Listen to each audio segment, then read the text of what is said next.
Hujan deras mengguyur Jakarta malam itu, seolah langit sedang ikut menangis, atau mungkin sedang mencuci dosa-dosa yang tersembunyi di balik gedung-gedung pencakar langit. Aku berdiri di depan jendela besar apartemen Gria Tawang kami di kawasan Sudirman, memandang kilat yang menyambar. Di tanganku, segelas red wine berputar pelan, memantulkan cahaya lampu kristal yang menggantung mewah di atasku. Semua kemewahan ini, apartemen seharga 30 miliar, koleksi mobil di basement, perusahaan properti, Rian Corps, yang sedang naik daun, orang-orang berpikir ini adalah hasil kerja keras suamiku, Rian. Mereka salah. Rian hanyalah wajahnya. Aku adalah otaknya. Aku adalah tulang punggungnya. 10 tahun lalu, kami memulai semuanya dari sebuah kontrakan petak yang atapnya bocor. Akulah yang menggadaikan SKPNS orang tuaku, dengan izin mereka yang berat hati, untuk modal awal Rian. Akulah yang begadang menyusun proposal tender ketika Rian sudah mendengkur lelah. Akulah yang melobi para investor dengan bahasa Inggrisku yang fasih, menutupi kegugupan Rian yang gemetar saat presentasi. Dan malam ini, Rian pulang terlambat. Lagi. Maaf ya, sayang. Meeting dengan klien dari Surabaya alot banget. Aku harus jamu mereka sampai deal. Suara Rian terdengar dari arah pintu utama. Aku tidak menoleh. Aku hanya menyesap anggurku sedikit. Sampai jam 2 pagi, Mas. Namanya juga bisnis, Mei. Kamu kan tahu sendiri, ini demi masa depan kita. Jawabnya. Langkah kakinya mendekat. Aku bisa merasakan tangannya melingkar di pinggangku, mencoba mencium pipiku. Saat itulah aku menciumnya. Bukan bau keringat lelah seorang pekerja keras. Bukan pula aroma Tom Ford yang biasa kubelikan untuknya. Itu bau parfum wanita. Manis, menyengat, dan murah. Bau vanila sintetik yang biasa dipakai oleh gadis-gadis yang baru lulus kuliah dan ingin terlihat dewasa. Aku menahan nafas, menekan gejolak mual di perutku. Dengan gerakan sangat pelan, aku melepaskan pelukannya dan berbalik. Aku menatap mata Rian. Dia tampak lelah, tapi ada kilatan aneh di matanya. Kilatan rasa bersalah? Atau kilatan kemenangan? Kamu mandi dulu, Mas. Bau rokok, kataku datar, berbohong. Padahal bau vanila itu menempel seperti parasit di jas Armani yang kubelikan bulan lalu. Rian tampak lega karena aku tidak bertanya lebih lanjut. Iya, aku mandi dulu ya. Kamu tidur duluan saja. Dia bergegas ke kamar mandi. Ponselnya, iPhone keluaran terbaru, tergeletak begitu saja di meja konsol marmer. Layarnya menyala sebentar. Sebuah notifikasi WhatsApp masuk. Biasanya, aku adalah wanita yang sangat menghargai privasi. Aku tidak pernah mengecek ponsel suami. Aku percaya padanya.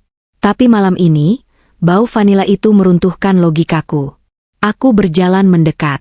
Layar ponsel itu terkunci, tapi preview pesannya masih terlihat. Kontak, B, Office. Isi pesan, Mas, kamu ketinggalan jam tangan di nakas aku. Besok aku bawain ke kantor ya. Love U, Hubi. Hati merah 2. Duniaku berhenti berputar. Hubi, nakas aku, B, Office. Itu pasti Bella. Sekretaris baru yang direkrut Rian 3 bulan lalu. Gadis muda lulusan universitas swasta biasa, yang Rian bilang, polos dan butuh bimbingan. Ternyata bimbingannya dilakukan di atas ranjang. Tanganku gemetar hebat, gelas wine hampir terlepas dari genggamanku. Rasanya seperti ada tangan tak kasat mata yang meremas jantungku hingga hancur. 10 tahun. 10 tahun aku makan nasi kecap demi dia bisa beli bensin. 10 tahun aku menunda punya anak demi fokus membesarkan perusahaannya. Dan ini balasannya? Aku ingin berteriak. Aku ingin mendobrak pintu kamar mandi, menyeretnya keluar, dan menampar wajahnya dengan ponsel ini. Aku ingin menangis meraung-raung. Tapi kemudian, aku melihat pantulan diriku di cermin besar di ruang tengah. Wanita di cermin itu bukan lagi Maya si gadis kontrakan yang cengeng. Wanita di cermin itu adalah Maya, CFO bayangan Rian Corps, wanita yang disegani oleh para bankir, wanita yang membangun kerajaan bisnis dari nol. Wanita berkelas tidak berteriak. Wanita cerdas tidak mengamuk tanpa rencana. Aku menarik napas panjang, lalu menghembuskannya perlahan. Aku menghapus air mata yang sempat menetes di sudut mata. Tidak. Aku tidak akan memberinya kepuasan melihatku hancur. Jika dia ingin bermain api, aku akan menjadi neraka yang membakarnya. Tapi bukan dengan api amarah, melainkan dengan api dingin yang membekukan darah. Aku meletakkan ponsel itu kembali ke posisi semula, persis seperti saat Rian meletakkannya. Aku meminum sisa wine dalam sekali teguk. Malam itu, aku tidur memunggungi Rian. Dia mendengkur pulas, mungkin lelah setelah meeting dengan Bella. Di dalam kegelapan, mataku terbuka lebar. Otakku berputar cepat, menyusun rencana. Bukan rencana untuk mempertahankan pernikahan ini, tapi rencana untuk mengambil kembali apa yang menjadi hakku. Keesokan harinya, aku bangun lebih pagi. Aku menyiapkan sarapan seperti biasa, roti gandum panggang dengan alpukat dan telur poacet, favorit Rian. Aku bahkan menyeduh kopinya dengan sempurna. Rian keluar dari kamar dengan wajah segar, mengenakan kemeja biru muda. Dia tidak memakai jam tangan favoritnya. Tentu saja, jam itu ada di nakas Bella. Pagi, sayang, sapanya ceria, mencium keningku. Sandiwara dimulai. Pagi, Mas. Jam tangan kamu mana? Kok nggak dipakai? Tanyaku santai sambil menuangkan kopi. Rian tersedak sedikit, tapi dengan cepat menguasai diri. Oh, itu, kayaknya ketinggalan di laci kantor kemarin pas wudhu. Lupa pakai lagi. Oh, begitu. Hati-hati, itu jam mahal. Hadiah anniversary kita, kataku sambil tersenyum manis. Senyum yang tidak mencapai mataku. Iya, nanti aku cari, jawabnya gugup. Mei. Hari ini aku pulang telat lagi ya. Ada audit internal, harus lembur sama tim keuangan. Sama Bella juga, pancingku. Ya, Bella kan sekretaris, dia harus siapin berkas-berkasnya. Kenapa? Rian menatapku curiga. Nggak apa-apa. Kasihan saja dia, masih muda kok sering banget diajak lembur suami orang. Sindirku halus. Rian tertawa canggung.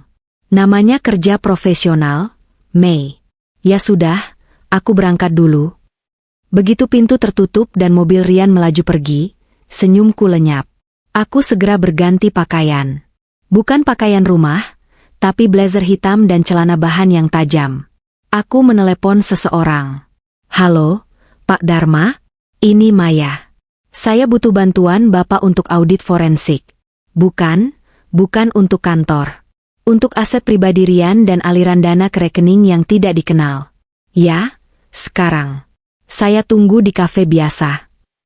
Pak Dharma adalah pengacara senior sekaligus konsultan keuangan yang dulu membantuku mengurus legalitas perusahaan saat Rian masih buta hukum. Dia lebih loyal padaku daripada Rian, karena dia tahu siapa otak sebenarnya. Siangnya, aku tidak pergi ke kafe. Aku pergi ke kantor Rian Corps. Bukan sebagai istri pemilik yang datang membawakan bekal, tapi sebagai pemegang saham mayoritas yang terlupakan. Ya, Rian lupa satu hal krusial. Saat mendirikan PT ini, Rian terkena blacklist by checking karena hutang kartu kredit masa mudanya. Jadi, akta pendirian perusahaan, 60% sahamnya atas namaku, dan 40% atas nama adikku sebagai nomine. Rian hanya menjabat sebagai direktur utama. Secara hukum, dia hanyalah karyawan. Selama ini aku membiarkan dia merasa memiliki segalanya.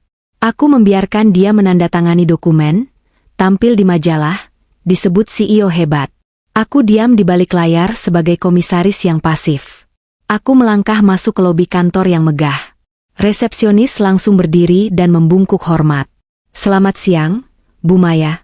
Bapak sedang ada tamu di ruangan, katanya sopan. Siapa? Itu. Bu Bella dan timnya sedang rapat tertutup. Rapat tertutup di jam makan siang?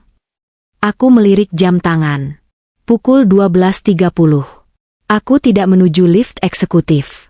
Aku berjalan menuju ruang server CCTV di lantai basement. Penjaga keamanan di sana, Pak Asep, adalah orang lama yang dulu sering kubantu biaya sekolah anaknya. Bu Maya, ada yang bisa saya bantu? Pak Asep kaget melihatku. Pak Asep, tolong buka rekaman CCTV ruangan Pak Rian. 2 jam terakhir. Pak Asep tampak ragu. Tapi Bu, Pak Rian melarang. Pak Asep, potongku lembut tapi tegas. Siapa yang membayar biaya rumah sakit istri Bapak bulan lalu? Rian atau saya? Pak Asep menunduk. Ibu. Buka. Layar monitor menyala. Aku melihat rekaman ruangan Rian. Di sana, tidak ada tim keuangan. Tidak ada tumpukan berkas audit. Yang ada hanya Rian dan Bella. Mereka sedang duduk di sofa kulit di sudut ruangan. Bella sedang menyuapi Rian makan siang. Rian tertawa, lalu mencium bibir Bella sekilas. Mereka tampak seperti pengantin baru yang sedang dimabuk asmara. Jijik. Tapi mataku menangkap sesuatu yang lebih menarik. Di atas meja, ada sebuah map berwarna merah. Bella membukanya dan Rian menandatanganinya sambil tertawa-tawa. Aku menzoom gambar itu. Resolusi kamera 4K yang kupaang tahun lalu tidak mengecewakan. Itu bukan dokumen kantor.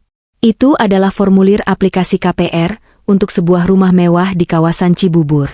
Dan nama pemohonnya, Bella Anastasia. Rian menjadi penjaminnya. Cukup, Pak Asep. Tolong salin rekaman 1 minggu terakhir ke flash disk ini. Jangan sampai Rian tahu, perintahku. Aku keluar dari ruang CCTV dengan hati yang membeku sempurna. Jadi, bukan hanya selingkuh. Dia sudah mulai menggerogoti aset. Menjadikan perusahaan sebagai jaminan untuk properti gundik barunya. Aku kembali ke mobilku. Ponselku bergetar. Pesan dari Pak Dharma masuk. File attachment, mutasi rekening Rian, 6 bulan terakhir. Aku membukanya. Ada aliran dana rutin sebesar 20 juta setiap bulan ke rekening atas nama Ibu Sartika, ibu kandung Bella. Dan bulan lalu, ada transfer sebesar 50 juta untuk DP mobil Honda Jazz. Sementara minggu lalu, saat aku meminta Rian mengganti sofa rumah yang sudah reot, dia bilang, nanti dulu ya Mei, cash flow perusahaan lagi seret. Seret? Seret untuk istrimu yang menemanimu dari nol, tapi lancar jaya untuk pelakor itu? Air mataku sudah kering. Sekarang yang tersisa hanya kalkulasi dingin. Aku menelepon adikku, Doni, yang namanya dipinjam untuk saham. Don, siapkan berkas RUPS luar biasa. Kita akan adakan perombakan direksi bulan depan. Jangan bilang siapa-siapa. Loh, ada apa Mbak? Mas Rian bikin ulah. Mas Rian kamu sudah merasa jadi Tuhan. Don, saatnya kita ingatkan dia kalau dia cuma manusia biasa yang menumpang hidup. Aku menyalakan mesin mobil. Tujuanku selanjutnya, bank. Aku akan mulai memindahkan aset likuid pribadiku. Deposito, emas, obligasi. Semua yang masih ada akses bersamaku, akan kupindahkan ke rekening yang tak bisa dia sentuh. Tapi sebelum itu, aku harus bermain cantik. Sorenya, aku mampir ke butik langganan. Aku membeli tas Hermes yang sangat mahal, lalu meminta pelayan membungkusnya dengan pita cantik. Aku juga mampir ke toko kue, membeli cheese secake kesukaan Bella. Aku tahu dari media sosialnya yang bodohnya tidak diprivate. Aku kembali ke kantor Rian pukul 4 sore. Aku mengetuk pintu ruangannya. Suara di dalam terdengar gerasak-gerusuk sebelum Rian berteriak, "Masuk." Aku membuka pintu. Rian tampak sedang pura-pura membaca berkas. Sementara Bella berdiri di dekat lemari arsip, merapikan roknya yang sedikit kusut. Rambutnya agak berantakan. Lipstiknya sedikit pudar. "Sayang, tumben kesini?" Rian tampak kaget. Wajahnya pucat. Aku tersenyum lebar, melangkah masuk dengan anggun. "Iya, aku habis shopping di dekat sini. Sekalian mau bawain cemilan buat kalian yang lembur." Aku meletakkan kue di meja. Lalu aku menatap Bella. "Halo, Bella. Capek ya bantu Bapak terus?" Bella tersenyum manis, senyum palsu yang memuakan. Bu Maya. "Enggak kok Bu, sudah tugas saya." "Oh ya, Bella. Ini buat kamu." Aku menyodorkan paper bag kecil berisi syal sutra, bukan tas Hermes tadi, tas itu untukku sendiri. Bella terbelalak. "Loh, buat saya, Bu?" "Iya.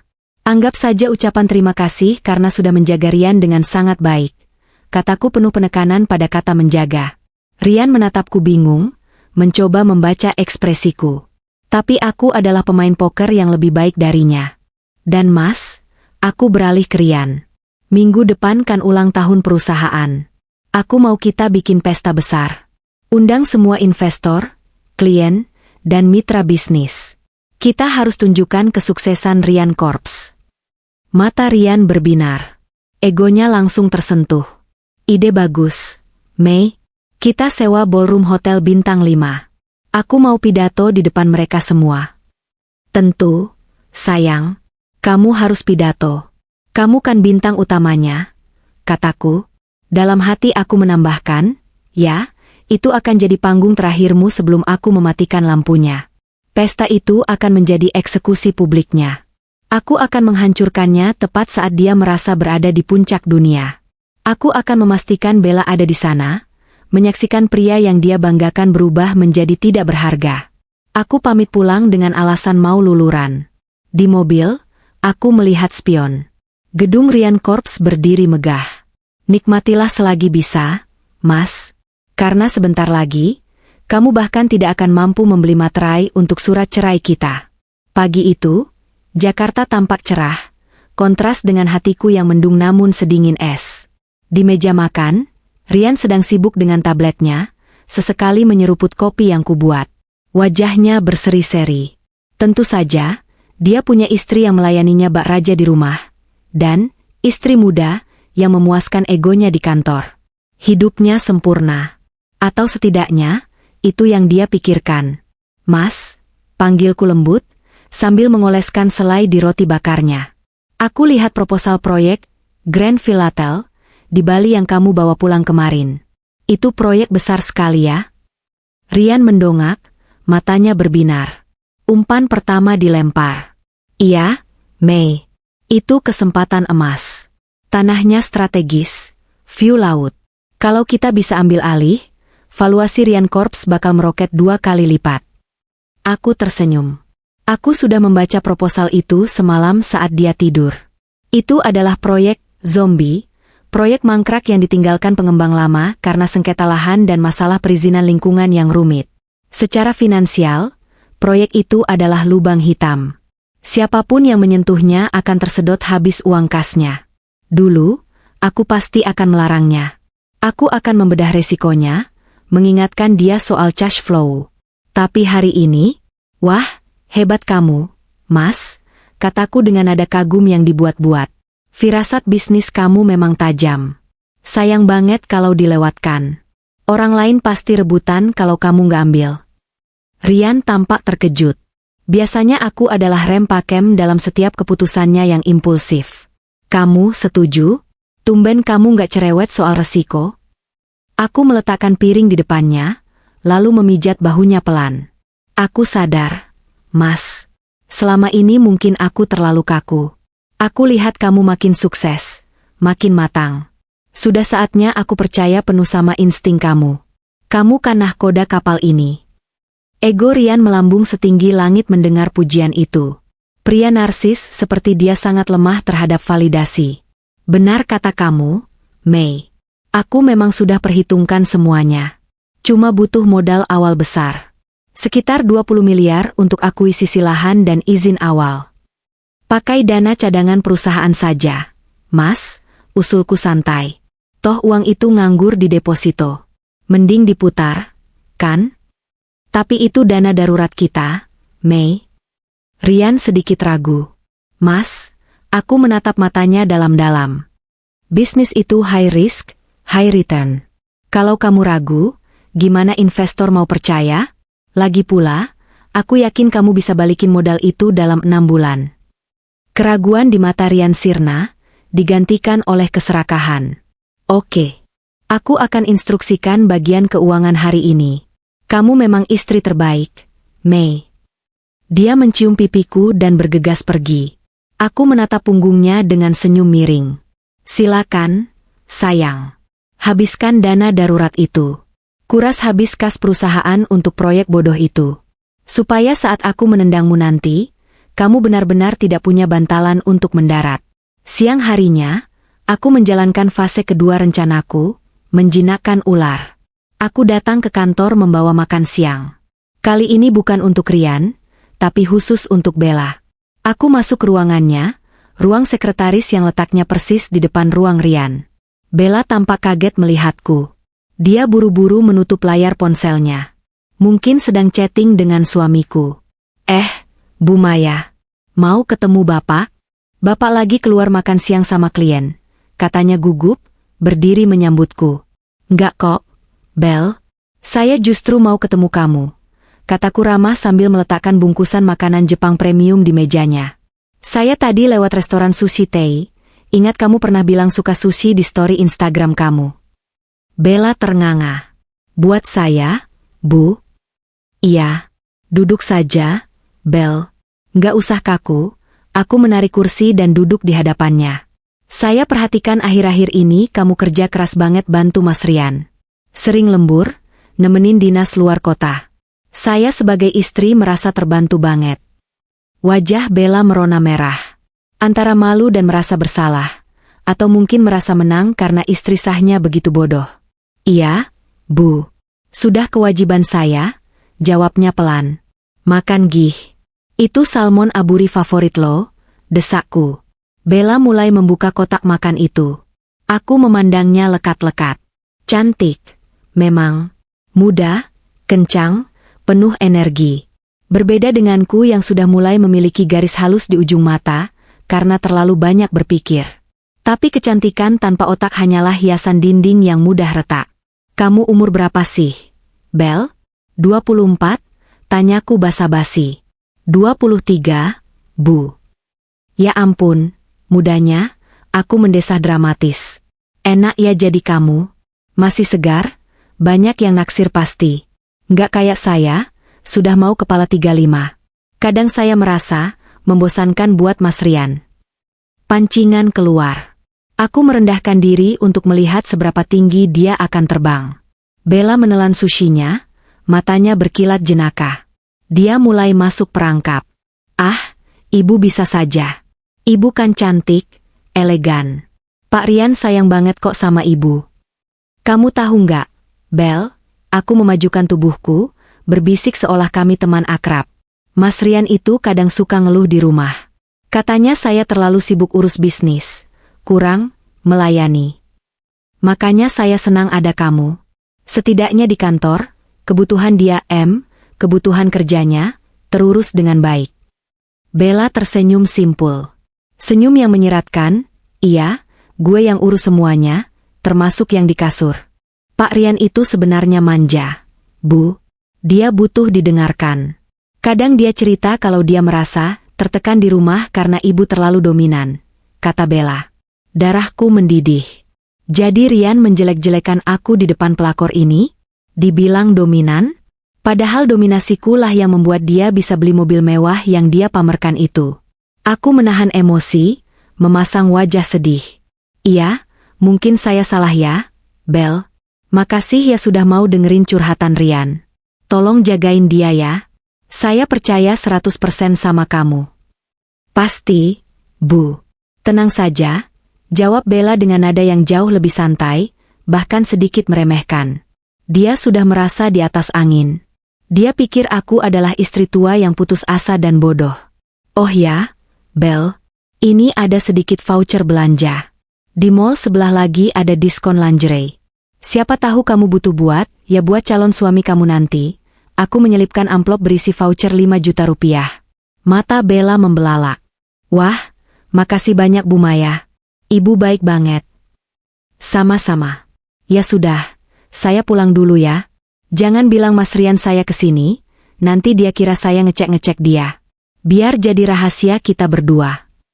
Aku keluar dari ruangan itu. Di dalam lift, aku segera mengeluarkan tisu basah, mengelap tanganku yang tadi bersalaman dengan Bella. Nikmatilah sushi dan voucher itu, Bella. Makanlah sampai kenyang.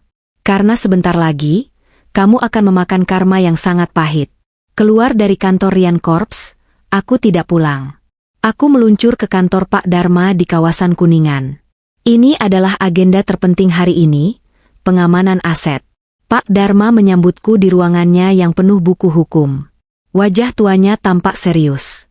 Saya sudah pelajari berkas-berkas yang ibu kirim via email semalam. Bu Maya, kata Pak Dharma tanpa basa-basi. Situasinya cukup riskan bagi Pak Rian, tapi sangat menguntungkan bagi ibu jika kita bergerak cepat. Jelaskan, Pak, kataku sambil duduk. Pertama, soal kepemilikan saham. Seperti yang ibu tahu, 60% saham atas nama ibu, 40% atas nama adik ibu, Mas Doni. Secara de jure, Pak Rian tidak punya satu lembar saham pun di PT Rian Corps. Dia hanya karyawan dengan jabatan direktur utama. Betul. Dia lupa itu karena selama ini saya biarkan dia bertindak seolah dia pemiliknya. Nah, Pak Dharma membuka map merah. Untuk aset tak bergerak. Rumah di Pondok Indah, sertifikatnya atas nama siapa? Atas nama saya. Itu warisan nenek yang saya renovasi pakai uang hasil bisnis tahun pertama. Tapi Rian sering bilang ke teman-temannya itu rumah dia. Bagus. Berarti aman. Lalu mobil-mobil? Alphard dan BMW seri 7 atas nama PT. Rubicon dan Porsche atas nama pribadi Rian, jawabku. Pak Dharma mengangguk. Yang atas nama PT, aman. Kita bisa tarik kapan saja. Yang atas nama Rian, kita biarkan dulu. Biar itu jadi beban dia nanti. Pak Dharma, potongku. Saya dengar Rian mau ambil kredit besar untuk proyek di Bali. Dia akan pakai dana cadangan perusahaan. Itu bahaya buat perusahaan, Bu. Kalau proyek gagal, perusahaan bisa kolaps. Saya tahu. Biarkan dia pakai dana itu. Tapi, aku menatap Pak Dharma tajam. Saya mau Bapak siapkan dokumen personal garansi, penanggungan pribadi. Selipkan di tumpukan dokumen kredit yang harus dia tanda tangani. Buat klausul bahwa jika terjadi gagal bayar atau kerugian di atas 5 miliar, maka direktur utama bertanggung jawab penuh dengan seluruh harta pribadinya. Pak Dharma menatapku, sedikit ngeri namun kagum. Ibu mau dia menanggung hutang perusahaan secara pribadi? Ya. Dan karena dia tidak teliti membaca kontrak, kebiasaan buruknya yang selalu mengandalkan saya, dia pasti akan menandatanganinya. Pastikan bahasanya hukumnya rumit dan berbelit-belit supaya dia malas bacanya. Baik, Bu. Itu bisa diatur. Tapi resikonya, perusahaan ibu akan kosong kasnya. Tidak masalah. Saya sudah buat perusahaan baru atas nama adik saya minggu lalu, Maya Enterprise. Pelan-pelan saya sudah alihkan klien-klien loyal ke sana tanpa Rian sadari. Rian Corps hanya akan jadi cangkang kosong yang ditinggali hutang. Satu lagi, Bu, Pak Dharma menyerahkan selembar kertas. Ini hasil penelusuran detektif swasta soal Bella. Aku mengambil kertas itu. Nama, Bella Anastasia status, janda tanpa anak, pernah menikah siri 2 tahun lalu, cerai karena selingkuh. Hutang, pinjaman online 150 juta, gali lubang tutup lubang. Aku tertawa kecil. Pantas saja dia nempel kayak lintah ke Rian. Dia butuh inang untuk bayar hutangnya. Dan ini, Pak Dharma menunjuk foto lain. Foto bukti nikah siri Rian dan Bella 3 bulan lalu di puncak. Saksinya sopir kantor yang sudah dibayar Rian. Hatiku mencelos melihat foto itu. Rian memakai peci, Bella memakai kebaya putih sederhana. Mereka tampak bahagia. Lebih bahagia daripada saat menikahiku di KUA 10 tahun lalu dengan baju pinjaman. Sakit. Tentu saja sakit. Tapi rasa sakit ini adalah bahan bakar yang sempurna. Simpan ini baik-baik, Pak. Ini senjata pamungkas saya nanti di pengadilan. 1 minggu berlalu. Rencana berjalan mulus. Rian benar-benar mengeksekusi proyek Grand Filatel di Bali. Dia mentransfer 20 miliar dana kas perusahaan ke rekening escrow yang ternyata dikelola oleh maklar tanah licik, yang sebenarnya sudah kuperingatkan lewat perantara, tapi Rian yang bebal tidak mau dengar. Malam itu, Rian pulang membawa bunga. Bunga mawar merah besar. Untuk istriku yang paling pengertian, katanya sambil menyerahkan buket itu. Tumben, Mas. Proyek Bali sudah sign kontrak. Gila, Mei. Rasanya aku kayak raja dunia. Klien-klien pada muji keberanian aku. Mereka bilang aku visioner. Rian bercerita dengan menggebu-gebu sambil melonggarkan dasinya. Selamat ya, Mas. Aku bangga, kataku datar. Oh ya, Mei. Minggu depan kan pesta ulang tahun perusahaan. Aku sudah suruh Bella atur semuanya. Temanya Royal Gold. Mewah banget. Kamu harus dandan yang cantik ya. Jangan malu-maluin aku. Jangan malu-maluin kamu, tanyaku, alis terangkat. Ya maksudnya, kamu kan jarang dandan. Pakai baju yang mahalan dikit lah. Beli gaun baru. Jangan pakai baju kerja terus. Kata-kata itu seperti jarum. Dia lupa, aku tidak beli baju mahal supaya uangnya bisa diputar untuk modal dia. Sekarang dia menyuruhku dandan supaya tidak malu-maluin dia di depan gundiknya yang pasti akan tampil all out. Oke, Mas. Tenang saja. Aku akan tampil sangat berkesan. Malam itu, saat Rian mandi, aku membuka laptopnya. Dia lupa logo WhatsApp webnya. Kebodohan yang luar biasa. Aku membaca chat terbaru dengan Bella. Bella, Mas, nanti pas pesta, aku boleh pakai kalung berlian yang kita lihat di Frankco kemarin gak? Please, buat matching sama tema gold. Rian, boleh dong, sayang. Besok gesek aja kartu kredit aku yang limit 100 juta itu. Tapi jangan bilang Maya ya. Nanti si nenek sihir itu curiga. Bella, siap bosku. Makin sayang deh. Gak sabar nunggu kamu cerain dia dan kita go public. Rian, sabar ya. Nunggu proyek Bali cair dulu, biar aku dapat bagian gede. Kalau cerai sekarang, ribet bagi gono gininya. Kita porotin dulu aset-aset atas nama dia. Tanganku membeku di atas keyboard. Nenek sihir? Porotin aset? Air mataku menetes satu persatu. Bukan karena sedih, tapi karena kemarahan yang meluap sampai ke ubun-ubun. Ternyata selama ini dia bukan hanya hilaf karena nafsu. Dia jahat. Dia dan Bella berencana merampokku sebelum membuangku. Mereka pikir mereka predatornya. Mereka tidak sadar, mereka sedang berhadapan dengan T-Rex yang sedang tidur. Aku mengambil ponselku, memotret layar laptop itu sebagai bukti tambahan. Baiklah, Rian. Kamu mau aku dandan cantik di pesta itu? Kamu mau aku tidak malu-maluin? Aku akan berikan pertunjukan yang tidak akan pernah kamu lupakan seumur hidupmu. Pesta minggu depan bukan perayaan ulang tahun perusahaan. Itu akan menjadi upacara pemakaman karir dan harga dirimu. Aku menelepon butik desainer terkenal temanku. Halo, Siska? Aku butuh gaun. Yang paling stunning, paling mahal, paling merah menyala yang kamu punya. Ya. Dan aku juga butuh kamu sewakan videotron besar, untuk dipasang di ballroom hotel nanti.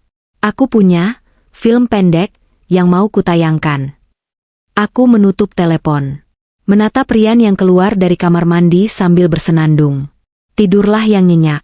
Mas, karena badai sedang menuju ke arahmu, dan kamu tidak punya payung. Kantor Rian Corps pagi itu terasa berbeda. Udara pendingin ruangan terasa lebih menusuk dari biasanya, seolah membawa kabar buruk yang belum tersampaikan. Aku melangkah keluar dari lift pribadi, akses yang jarang kugunakan, dengan sepatu hak tinggi Jimmy Choo yang mengetuk lantai marmer dengan irama intimidasi. Hari ini, aku bukan istri yang membawakan rantang makan siang. Hari ini, aku adalah komisaris utama yang datang untuk inspeksi mendadak. Di ruang tengah, aku melihat kepanikan. Rian sedang berteriak pada manajer proyek, Pak Teguh.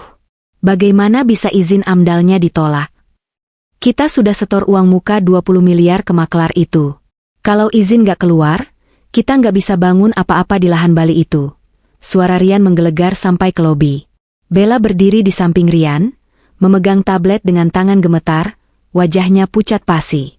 Dia tidak tahu harus berbuat apa selain menunduk. Pak Teguh, kamu gimana sih? Kamu gak becus. Bentak Rian lagi.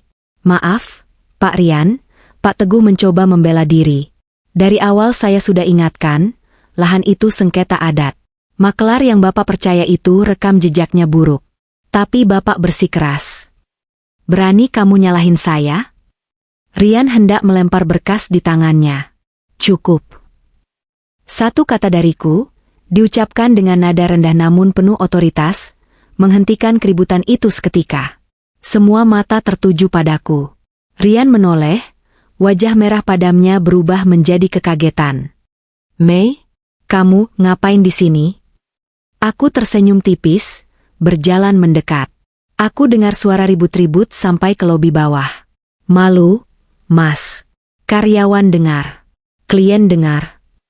Aku mengambil berkas dari tangan Rian yang gemetar, lalu menatap Pak Teguh. Pak Teguh, kembali ke ruangan. Buat laporan tertulis kronologi masalahnya. Kirim ke email saya dalam 1 jam. Baik, Bu Maya.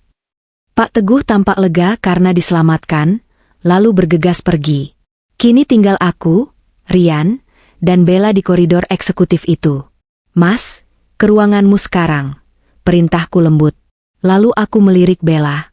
Kamu juga, Bella, bawa notulen rapat kemarin. Di dalam ruangan, Rian menghempaskan tubuhnya ke kursi kebesarannya. Dia memijat pelipisnya yang berdenyut. Sialan. Uang 20 miliar itu bisa hangus kalau izin gak keluar minggu ini, Mei. Itu uang kas terakhir kita. Aku duduk di sofa dengan tenang, menyilangkan kaki. Kenapa panik? Bukannya kamu bilang kamu visioner? Bukannya kamu bilang maklar itu teman baikmu? Rian terdiam, tidak berani menatapku. Ya, ada kendala teknis sedikit. Sedikit? Aku tertawa kecil. Mas, dalam bisnis properti, sengketa adat itu bukan kendala sedikit. Itu kiamat. Tapi tenang saja. Aku sengaja menggantung kalimatku. Rian mendongak penuh harap. Kamu punya solusi, Mei? Kamu bisa bantu lobi orang Pemda sana, kan? Bahasa Inggrismu bagus, koneksimu luas. Dulu, aku akan langsung menelepon kenalanku di kementerian untuk membereskan kekacauan ini. Aku akan pasang badan. Tapi kali ini, Mas, kamu kan CEO-nya. Ini saatnya kamu tunjukkan taringmu.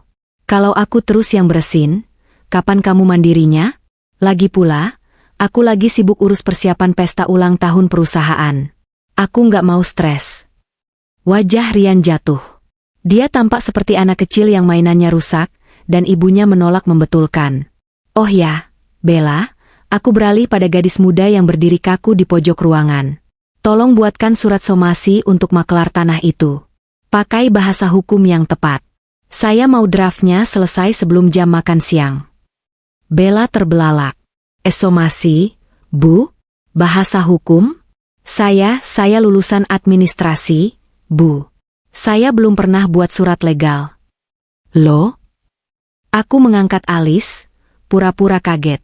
Sekretaris Direktur Utama masa nggak bisa buat surat somasi dasar? Itu kompetensi dasar lo. Mas Rian yang gaji kamu mahal-mahal, masa hal sepele gini nggak bisa? Aku menatap Rian. Mas, kok sekretarismu nggak kompeten gini sih? Katanya dia, bisa diandalkan? Rian tampak serba salah. Dia tidak bisa membela Bella tanpa terlihat bodoh di depanku. Bel, coba kamu Google contohnya. Atau tanya bagian legal. Bagian legal lagi cuti massal, Mas. Kan kamu yang ngisi cuti mereka kemarin. Potongku cepat. Ayo dong, Bella. Kamu kan pintar. Masa cuma modal cantik doang? Di Rian Corps, kita butuh otak, bukan cuma wajah. Wajah Bella memerah pada menahan malu. Air mata menggenang di pelupuk matanya. Baik, Bu. Saya coba. Bagus. Saya tunggu di ruangan rapat. Oh ya, tolong buatkan kopi. Tanpa gula, creamernya dipisah, airnya jangan terlalu panas, sekitar 80 derajat. Kalau salah, buat ulang.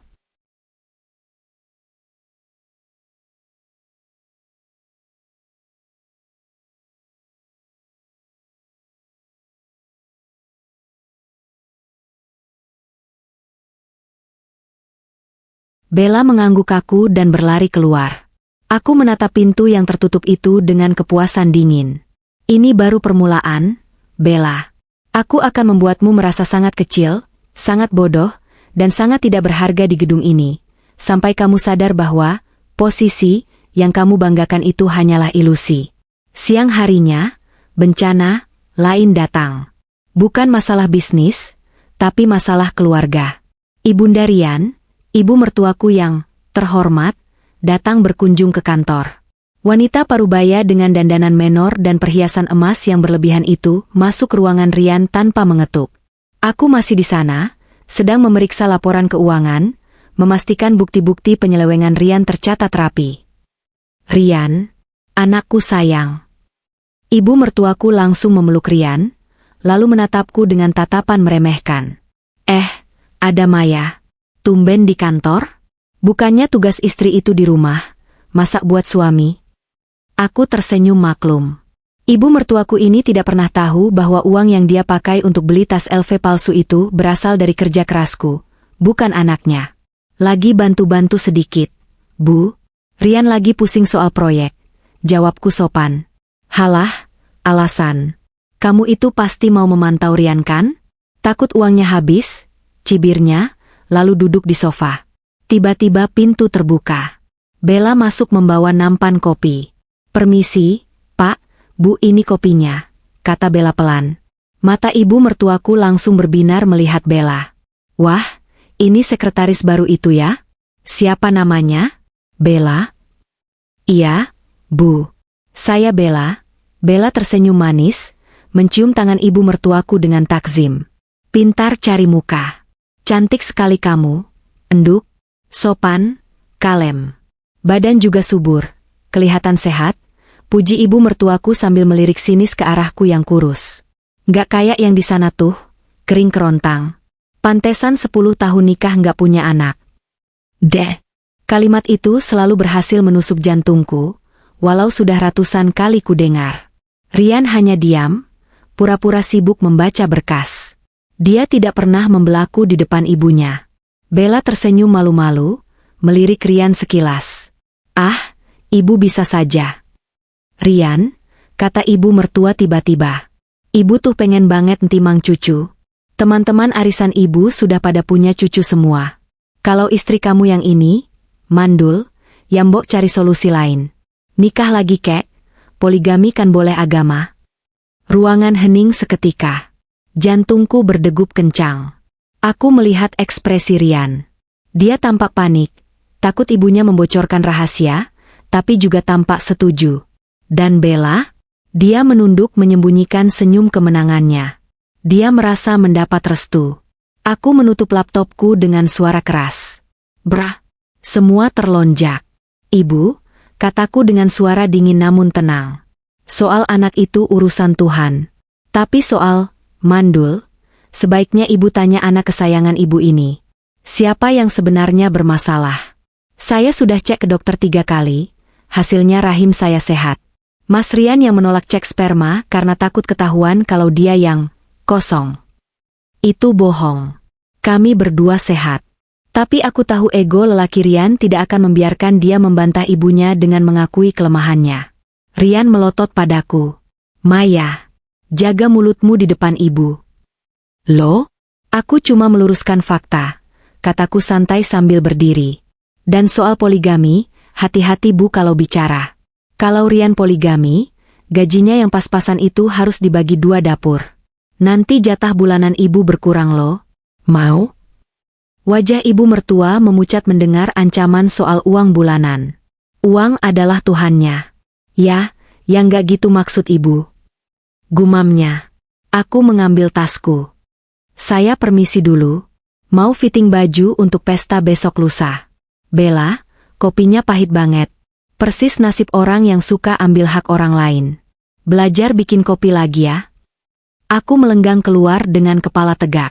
Tapi begitu pintu tertutup, aku bersandar di dinding, menarik napas panjang. Tanganku gemetar menahan amarah. "Tunggu saja, Bu mertua. Setelah Rian jatuh miskin, kita lihat apakah ibu masih memuji Bella yang tidak punya apa-apa itu." Hari berganti. H1 pesta ulang tahun perusahaan. Rencana besarku hampir matang. Tapi aku butuh satu bukti terakhir. Bukti yang akan menjadi paku terakhir di peti mati pernikahan kami. Aku tahu Bella sering memeriksakan diri ke dokter kandungan di rumah sakit swasta dekat kantor. Aku tahu dari notifikasi tagihan asuransi kantor yang masuk ke email admin, yang aksesnya ku pegang. Rian bodohnya mendaftarkan Bella ke asuransi VIP perusahaan sebagai tanggungan khusus. Aku menunggu di lobi rumah sakit itu, mengenakan kacamata hitam dan masker. Jam 4 sore, Bella keluar dari poli kandungan. Wajahnya berseri-seri sambil memegang sebuah amplop coklat besar. "Hasil USG. Aku mengikutinya diam-diam sampai dia masuk ke apotek untuk menebus vitamin. Saat dia sibuk di kasir, aku sengaja menabraknya dari belakang. Aduh, pekik Bella. Tasnya terjatuh, isinya berhamburan. Amplop coklat itu terlempar keluar. Maaf, Mbak, saya nggak sengaja. Kataku dengan suara yang disamarkan, sambil cepat-cepat membantu memungut barang-barangnya. Dengan gerakan tangan secepat kilat, aku mengambil amplop itu, mengintip isinya sekilas, foto janin hitam putih dan surat keterangan hamil 8 minggu, lalu memotretnya dengan ponsel yang kugenggam di balik tas tangan. Hanya butuh 2 detik. Ini Mbak, barangnya. Aku menyerahkan tasnya kembali. Bella tampak panik, buru-buru mengecek amplop coklatnya. Dia menghela napas lega saat melihat isinya masih ada. Dia tidak sadar aku sudah punya salinannya. Makasih, ketusnya tanpa melihat wajahku, lalu pergi. Aku membuka maskerku, tersenyum puas di balik kaca rumah sakit. Hamil 8 minggu. Artinya mereka melakukannya saat aku sedang di Singapura mengurus pendanaan untuk Rian Corps 2 bulan lalu. Anak haram. Maafkan aku, Nak. Kamu tidak berdosa, tapi orang tuamu adalah iblis. Dan kehadiranmu akan menjadi senjata pemusnah massal bagi karir ayahmu besok malam. Malam harinya, di rumah. Suasana tenang sebelum badai. Rian sedang mencoba jas barunya di depan cermin. Jas mahal seharga 50 juta yang dia beli dengan kartu kredit yang limitnya hampir habis. Gimana, Mei? Gagah kan? Tanyanya bangga. Aku duduk di tepi ranjang, memandanginya. Gagah, Mas. Seperti CEO sukses. Pastilah. Besok malam akan jadi malam bersejarah. Aku bakal umumkan ekspansi ke Bali. Semua orang bakal tepuk tangan. Iya, Mas. Semua orang bakal tepuk tangan, ulangku pelan. Tepuk tangan melihat kejatuhanmu. Oh ya, Mei. Besok kamu berangkat sendiri ya? Aku harus jemput, maksudnya aku harus briefing panitia dulu di hotel dari sore. Kamu datang jam 7 pas acara mulai aja. Aku tahu dia mau menjemput Bella. Dia mau masuk red carpet bersama Bella secara sembunyi-sembunyi sebelum aku datang. Nggak apa-apa, Mas. Aku ngerti kok. Kamu kan bintangnya, jawabku. Rian mendekat, duduk di sampingku. Dia memegang tanganku. Untuk sesaat, aku melihat Rian yang dulu. Rian yang lembut, yang pernah berjanji membahagiakanku. Mei, makasih ya. Kamu sudah dukung aku selama ini. Walaupun kamu kadang cerewet, aku tahu kamu sayang aku. Apakah dia merasa bersalah? Sedikit? Mas, tanyaku lirih. Apa kamu bahagia sama hidup kita sekarang? Apa ada yang kurang dari aku? Rian terdiam sejenak, matanya bergerak gelisah. Kebohongan sedang dirangkai di otaknya. Kamu sempurna, Mei. Nggak ada yang kurang. Cuma ya, namanya manusia, kadang pengen suasana baru. Tapi cintaku cuma buat kamu kok. Bohong. Kata-kata itu mematikan sisa-sisa keraguan di hatiku. Kalau saja dia jujur. Kalau saja dia minta maaf sekarang dan mengaku, mungkin aku akan memberinya ampunan sedikit. Mungkin aku hanya akan menceraikannya tanpa menghancurkannya. Tapi dia memilih berbohong. Lagi. Aku menarik tanganku perlahan. Tidur gih, Mas. Besok hari besar. Kamu butuh energi. Rian mencium keningku, lalu berbaring. Dalam hitungan menit, dia sudah mendengkur. Aku bangkit dari kasur, berjalan ke ruang kerja. Aku membuka brankas, mengambil semua perhiasan emas, sertifikat tanah asli, yang sudah kubalik nama diam-diam lewat kuasa jual yang dia tanda tangani tanpa sadar di tumpukan berkas bulan lalu, dan paspor. Aku memasukkan semuanya ke dalam tas koper kecil yang kusembunyikan di lemari baju tamu. Lalu aku menelepon Doni, adikku. Don, semuanya siap? Siap, Mbak. Videotron sudah dihack tim IT kita. Materi video sudah diupload dan dikunci dengan password yang cuma Mbak yang tahu. Undangan untuk investor kunci sudah dikonfirmasi, mereka akan duduk di barisan depan. Bagus. Dan Bella? Dia sudah booking makeup artis mahal untuk besok. Dia beneran mau tampil kayak nyonya besar. Mbak, dia nggak tahu kalau kursinya besok ada di meja paling belakang, dekat toilet. Aku tersenyum miring. Jangan. Pindahkan kursi Bella ke meja VVIP. Tepat di depan panggung. Di samping kursi kosong yang harusnya buat aku. Loh? Kenapa Mbak? Nanti dia besar kepala. Justru itu, Don. Semakin tinggi dia terbang, semakin sakit jatuhnya. Aku mau dia melihat wajah Rian dari jarak dekat saat video itu diputar. Aku mau dia menjadi sorotan lampu sorot saat aibnya terbongkar. Mbak Maya, kamu mengerikan. Aku suka. Doni tertawa. Sampai ketemu besok di medan perang. Dik. Aku mematikan telepon. Menatap keluar jendela, ke arah lampu-lampu kota Jakarta yang gemerlap. Besok malam, Rian Corps akan merayakan ulang tahunnya yang ke-5. Dan besok malam juga, Rian akan kehilangan segalanya. Istrinya, perusahaannya, hartanya, dan harga dirinya. Aku akan datang bukan sebagai istri yang mendampingi. Aku akan datang sebagai eksekutor. Selamat tidur, suamiku. Nikmatilah mimpi indahmu yang terakhir. Grand Ballroom Hotel Mulia Senayan malam itu bergelimang cahaya keemasan. Sesuai tema yang diminta Rian, Royal Gold, ruangan itu disulap menjadi istana mini yang norak namun mahal. Lampu kristal raksasa menggantung di langit-langit, memantulkan cahaya pada ratusan tamu undangan yang hadir dengan pakaian terbaik mereka. Rian berdiri di dekat pintu masuk utama, menyalami para tamu dengan senyum lebar yang dipaksakan. Dia mengenakan tuxedo hitam dengan dasi kupu-kupu emas. Di sampingnya, tidak jauh, berdiri Bella. Bella benar-benar totalitas. Dia mengenakan gaun malam berwarna emas ketat yang memamerkan lekuk tubuhnya, lengkap dengan kalung berlian yang dia beli menggunakan kartu kredit Rian kemarin. Dia tersenyum genit pada setiap kolega bisnis yang lewat, seolah dia adalah nyonya rumah malam ini. Selamat datang, Pak Handoko. Terima kasih sudah hadir. Sapa Rian pada salah satu investor terbesar kami. Wah, Pak Rian. Sukses besar ya. Saya dengar proyek Bali sudah deal, tanya Pak Handoko. Tentu saja, Pak. Malam ini akan saya umumkan detailnya. Rian Corps akan terbang tinggi, jawab Rian sombong. Pak Handoko melirik Bella. Ini, Bu Maya, kok beda ya?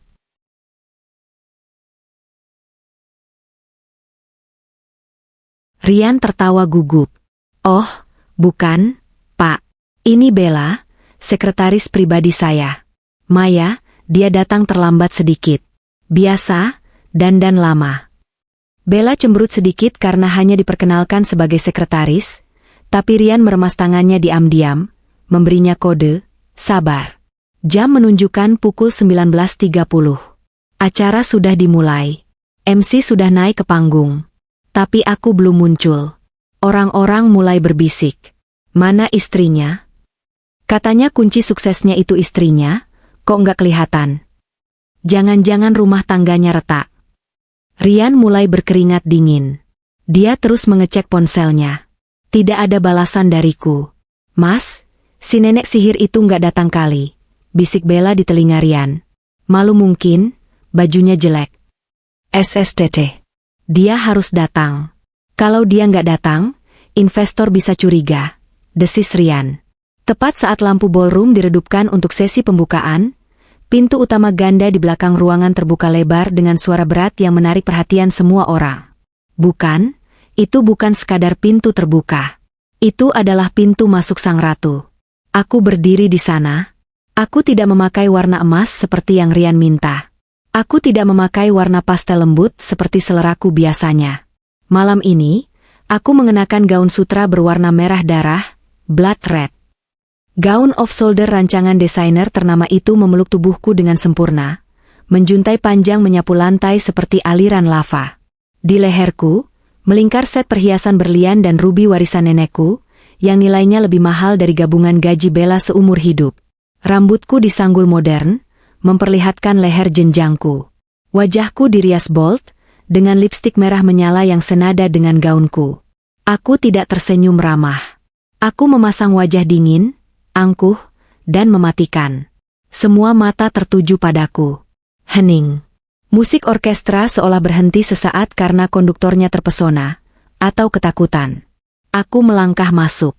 Suara hak sepatu stiletto 12 cm-ku terdengar berirama di atas karpet merah. Ta, ta, ta. Seperti hitungan mundur bom waktu. Rian ternganga. Dia belum pernah melihatku seperti ini. Selama ini dia hanya melihatku dengan daster di rumah, atau blazer kerja yang kaku. Dia lupa bahwa aku bisa menjadi wanita yang sangat berbahaya jika aku mau. Aku berjalan membelah kerumunan tamu. Para pria menatap kagum, para wanita menatap iri sekaligus hormat. Aku sampai di meja VVIP, tepat di depan panggung. Di sana, Rian dan Bella duduk berdampingan, karena kursi Bella sudah dipindahkan sesuai instruksiku ke Doni. Malam, Mas. Malam, Bella. Sapaku dengan suara yang cukup keras untuk didengar satu meja. Rian berdiri kaku. Mei, kamu cantik banget. Tapi kok merah? Kan temanya emas? Emas itu warna untuk orang yang butuh validasi. Mas, jawabku santai sambil duduk di kursi, singgasana, yang sudah kusiapkan untuk diriku sendiri. Merah itu warna kekuasaan. Dan peringatan. Bella menatapku dengan kebencian yang nyata. Gaun emasnya tiba-tiba terlihat murahan di sebelah gaun merahku yang elegan. Dia mencoba membetulkan posisi duduknya, tapi perutnya yang mulai sedikit buncit membuatnya tidak nyaman. Bu Maya tumben telat, sindir Bella berani. Aku menoleh padanya, menatapnya dari ujung rambut sampai ujung kaki dengan tatapan menilai barang cacat. Maaf ya, tadi saya harus mampir ke kantor pengacara sebentar. Ada berkas, pembuangan sampah, yang harus ditandatangani. Bella bingung. Sampah? Iya, sampah masyarakat. Aku tersenyum manis, lalu beralih ke panggung.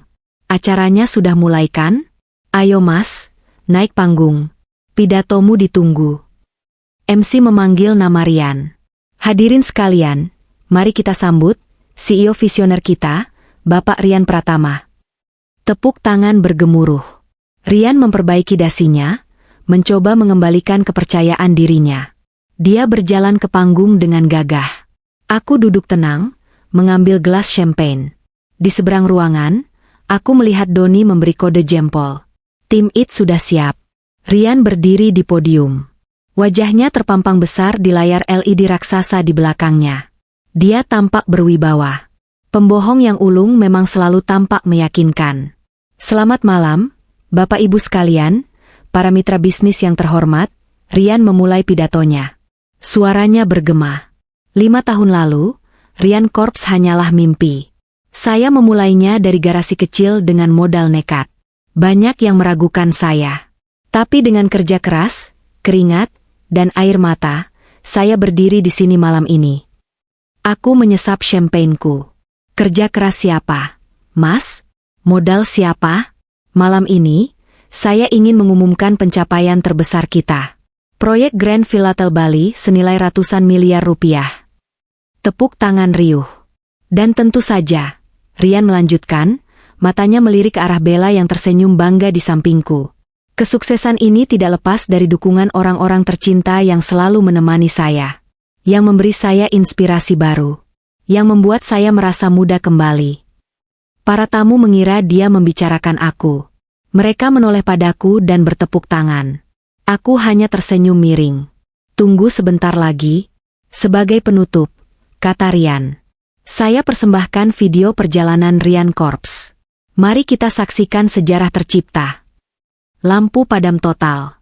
Hanya layar LED raksasa di panggung yang menyala terang. Musik instrumental yang megah terdengar. Video dimulai. Muncul grafik pertumbuhan perusahaan, foto-foto proyek gedung, foto Rian sedang groundbreaking. Standar. Rian tersenyum puas di atas panggung, menatap layar. Tiba-tiba, glitch. Layar berkedip-kedip. Musik instrumental berubah menjadi suara statik yang menyakitkan telinga, lalu hening. Gambar di layar berubah. Bukan lagi grafik saham. Yang muncul adalah tangkapan layar percakapan WhatsApp. Sangat besar. Sangat jelas. Resolusi tinggi. Kontak, Bella, Office, Rian, sabar ya sayang. Nenek sihir itu makin hari makin tua dan jelek. Aku nek lihat mukanya di rumah. Bella, hahaha, sabar Hubi. Yang penting hartanya kan udah mulai kamu amanin. Nanti kalau udah cerai, kita tendang dia. Rian, iya. Proyek Bali itu kuncinya. Duitnya bakal aku putar buat beli rumah kita di Cibubur. Hening. Keheningan yang mencekam menyelimuti ballroom yang berisi 500 orang itu. Tidak ada yang bernapas. Di panggung, Rian mematung. Matanya melotot menatap layar di belakangnya. Dia mencoba berteriak pada operator. Matiin. Weh, siapa yang main-main? Tapi mikrofonnya mati. Doni sudah memutus arusnya. Video berlanjut. Muncul foto berikutnya. Foto pernikahan siri. Rian mencium bibir Bella dengan mesra, sambil memegang buku nikah berwarna hijau. Wajah penghulu dan saksi bayaran terlihat jelas. Tanggal foto tertera, 3 bulan yang lalu. Terdengar suara pekikan tertahan dari para tamu. Bisik-bisik mulai berdengung seperti lebah yang marah. Itu Pak Rian? Itu sekretarisnya kan? Gila, istrinya ada di depan lo? Bella, yang duduk di sampingku, wajahnya pucat pasi seperti mayat. Dia hendak berdiri dan lari, tapi aku menahan tangannya. Cengkeramanku kuat sekali, kuku-kukuku menancap di kulit lengannya. Mau kemana, Bel? Bisikku dingin. Tonton. Ini kan moment of fame kamu. Kamu mau diakui kan? Sekarang seluruh Jakarta tahu siapa kamu. Bella gemetar hebat. Bu, lepasin. Layar berganti lagi. Kali ini video CCTV ruangan Rian. Terlihat jelas Rian dan Bella sedang melakukan hal yang tidak senonoh di atas meja kerja. Ciuman panas, tangan yang meraba-raba. Para ibu-ibu pejabat menutup mata. Para bapak-bapak menggelengkan kepala. Dan puncaknya, gambar terakhir. Sebuah foto hasil USG. Nama pasien, Bella Anastasia. Usia kehamilan, 8 minggu. Penanggung jawab, Rian Pratama, suami. Di bawah foto itu, muncul tulisan besar berwarna merah darah, senada dengan gaunku. Selamat atas kehamilannya, pelakor yang pengkhianat. Hadiah dari Estsamu. Layar menjadi hitam. Lampu ballroom kembali menyala terang benderang. Semua pasang mata yang ada di ruangan itu, kini tertuju pada 3 orang. Rian yang membeku di panggung seperti patung lilin yang meleleh. Bella yang menangis histeris di kursinya. Dan aku berdiri perlahan. Anggun. Tenang. Aku mengambil mikrofon wireless yang sudah disiapkan Doni di bawah meja. Tes. 1, 2. Suaraku bergema jernih, membelah keheningan. Aku berjalan menuju panggung. Bukan lewat tangga, tapi aku berdiri tepat di depan panggung yang tidak terlalu tinggi itu, menatap Rian yang posisinya sekarang lebih tinggi dariku secara fisik, tapi jauh lebih rendah secara martabat. Bagus sekali videonya, Mas, kataku. Rian gemetar.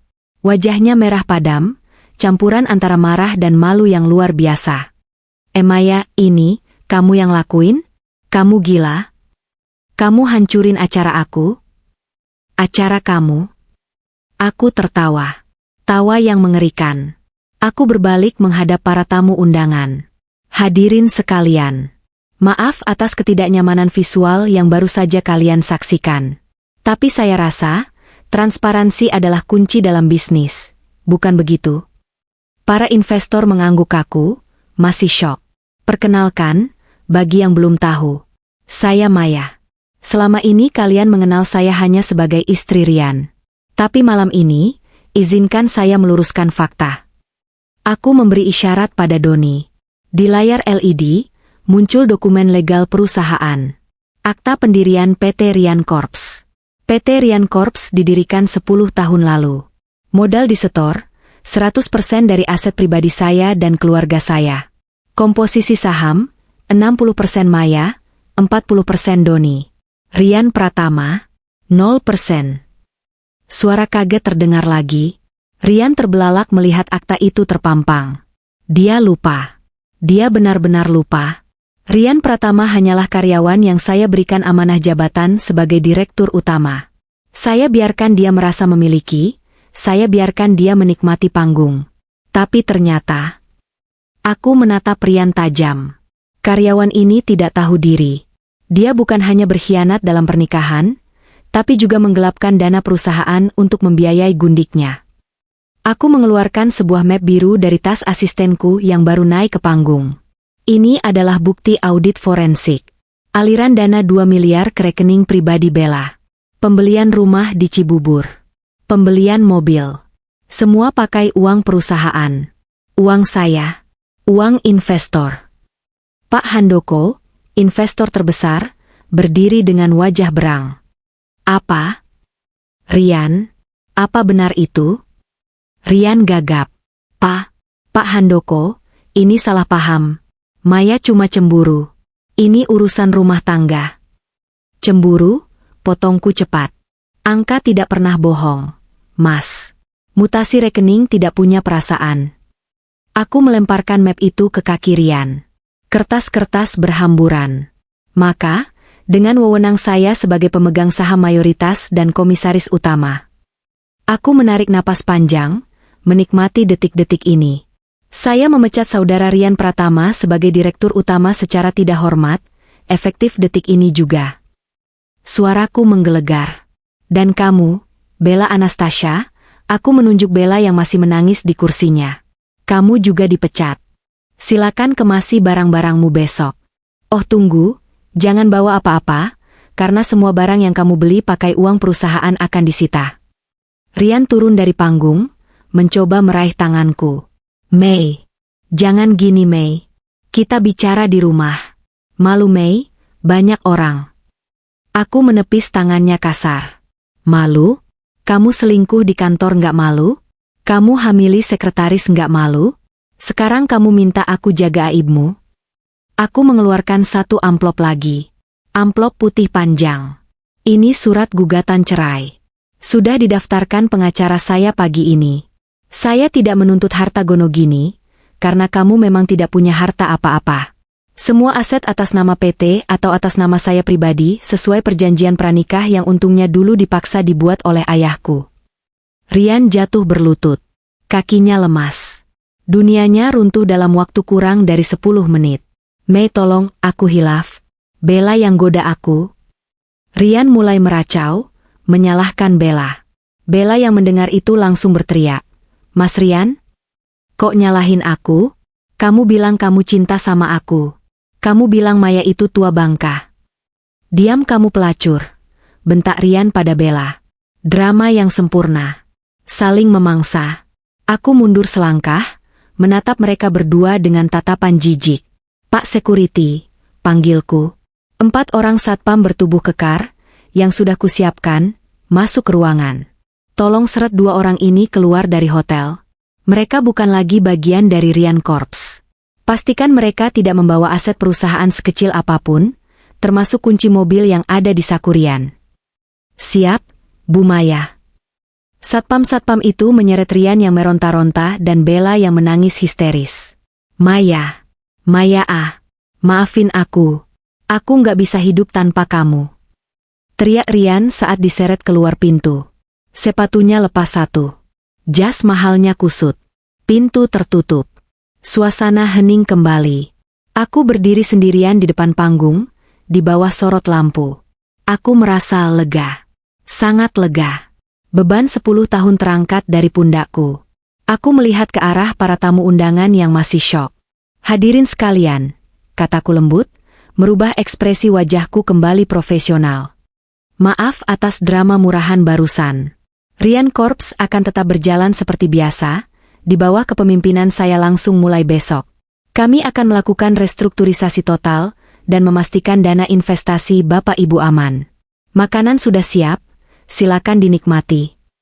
Aku turun dari panggung. Pak Handoko menghampiriku, menjabat tanganku erat. Bu Maya, saya tidak menyangka ibu sekuat ini. Saya tarik ucapan saya soal Rian. Ternyata selama ini ibu nahkodanya. Investasi saya tetap lanjut, asal ibu yang pegang. Terima kasih, Pak Handoko, jawabku tulus. Aku berjalan keluar ballroom dengan kepala tegak. Di luar hotel, hujan mulai turun lagi. Tapi kali ini, aku tidak merasa dingin. Aku melihat mobil Rian, Porsche yang dia banggakan, sedang diderek oleh pihak leasing yang juga sudah kuhubungi tadi siang. karena cicilannya nunggak 3 bulan dan aku berhenti membayarnya diam-diam. Rian dan Bella berdiri di trotoar, basah kuyup, diusir oleh satpam hotel. Mereka bertengkar hebat di pinggir jalan. Aku masuk ke dalam Alphard hitamku yang nyaman. Sopirku, Pak Asep, tersenyum lewat spion. Jalan, Pak. Jalan, Pak. Ke rumah. Aku mau tidur nyenyak malam ini. Siap, Bu. Mobil melaju, meninggalkan 2 sosok menyedihkan di tengah hujan deras Jakarta. Pesta sudah usai.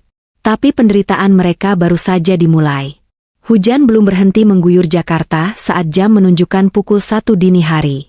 Di dalam taksi online butut yang bau apek rokok, Rian dan Bella duduk terdiam. Tidak ada lagi Porsche, tidak ada lagi sopir pribadi.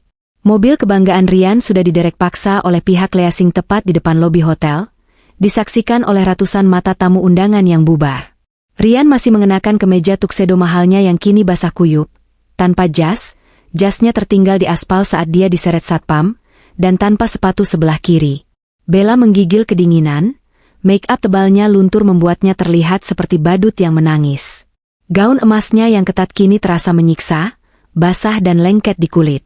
Kita pulang ke Pondok Indah, gumam Rian pada sopir taksi. Suaranya parau. Mas, kita mau ngapain ke sana? Maya pasti. Bella mencoba protes, suaranya gemetar. Diam kamu, bentak Rian. Itu rumahku. Aku yang beli. Maya nggak berhak usir aku.